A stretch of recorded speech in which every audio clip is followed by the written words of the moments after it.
Hello there, it's Ray Foster and I'm at Las Vegas Aesthetics.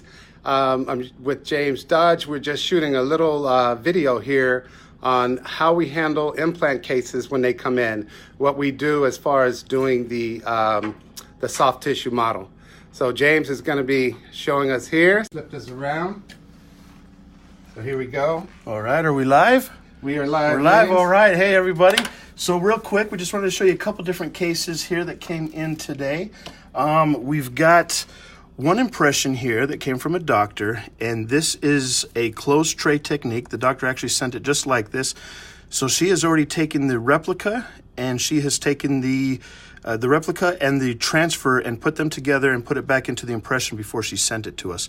So a case like this, I don't want to pull it out at this point. I want to keep it right where she has it set. I just want to put a little pressure on there, make sure it's fully seated. Looks like it is. And that one's ready for the next step.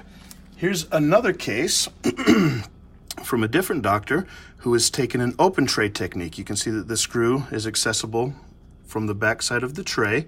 So this one, we have received the replica. We're going to go ahead and open that up. And the doctor provided this for us. We're going to look at this under the scope real quick, just because I want to make sure that I get this fully seated.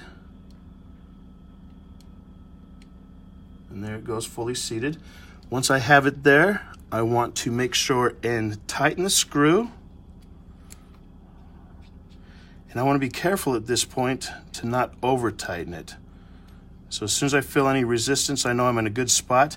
I've had them before where there shouldn't be any movement in here. There should be enough impression material to hold that in place, but I've seen them to where they've had a really hard time getting too much impression material in there, and if you over torque that, then you can go ahead and you can cause that to move. So you want to be real careful with that. So now we have both of these where we've got the transfer encased in the impression, and we have the replica up above that we want to pour the stone onto.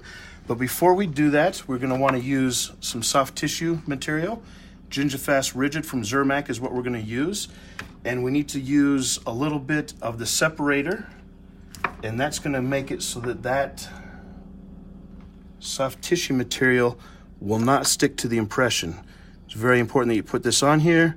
If you don't, you'll do that one time when you realize the mess that you made and everything's sticking together. And I put on a decent amount of this. I want to get any of the areas where we're going to be getting that soft tissue material. Now that dries pretty quickly. And so while it's drying, I can blow dry it or shake it a little bit to try to help it speed along. I'm going to get this ready. Of course, we need a new tube. So I'm going to put on the new tube. And so we've got our mixing, and we need the end piece, which I'm just going to reuse from the one before. As long as that pops off clean, we can put the old one there. Put this on here, and we are ready to go. I just want to make sure that our separating agent has had time to dry on there. And like I said, it dries pretty quick. So now we'll just express this, bleed a little bit of it out, and then we can go ahead and go around the transfer and the replica. I want to make sure to get enough on there to go up past that interface between the replica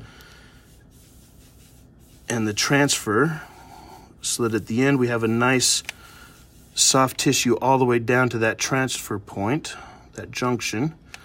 Now, since this runs a little bit, I'm going to turn this upside down so it can, instead of pulling into the other teeth, it can kind of run a little bit in the opposite direction. It won't run too much, but enough to where I want to turn it upside down as it sets up.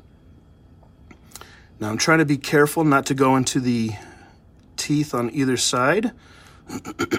And again, just making sure that I get up past that junction between the transfer and the replica. And that's going to take about, maybe 5 or 10 minutes to set up.